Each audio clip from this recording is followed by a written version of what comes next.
Pasukan penjinak bom Kiev, Ukraina, mendapati Rusia kembali menggunakan rudal berukuran raksasa yang sudah lama tidak terlihat. Adapun rudal tersebut diketahui merupakan jenis Kh-55 yang diluncurkan Moskow pada Kamis 28 November 2024. Otoritas Kiev menduga rudal langka berukuran raksasa itu diluncurkan bersamaan dengan sekitar 95 drone untuk melumpuhkan pertahanan udara Ukraina.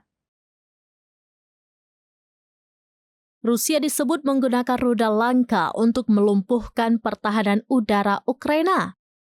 Rudal tersebut diluncurkan dalam serangan besar-besaran pada Kamis 28 November 2024. Rudal langka yang diduga digunakan Rusia tersebut diketahui jenis rudal Kh-55.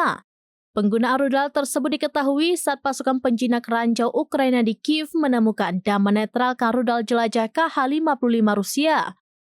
Hal ini menandai kembalinya Rusia dalam pengerahan rudal Kh-55.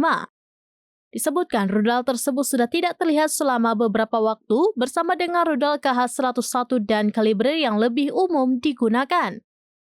Dikutip dari Tribunnews.com, Jumat 29 November 2024, Kh-55 biasanya membawa hulu ledak tiruan non-eksplosif. Senjata tersebut kemungkinan digunakan untuk melumpuhkan pertahanan udara Ukraina. Rudal ini digunakan dalam kondisi dengan sejumlah pesawat tanpa awak yang diperkirakan sebanyak 95 unit. Penjelasan ini menyoroti perubahan strategi berdasarkan serangan skala besar sebelumnya. Selain itu, penggunaan rudal Kh-55 oleh Rusia tersebut cukup signifikan. Pasalnya, mesin rudal langka ini digunakan kembali untuk rudal Kh-101 yang lebih baru sehingga membuat Kh-55 semakin langka.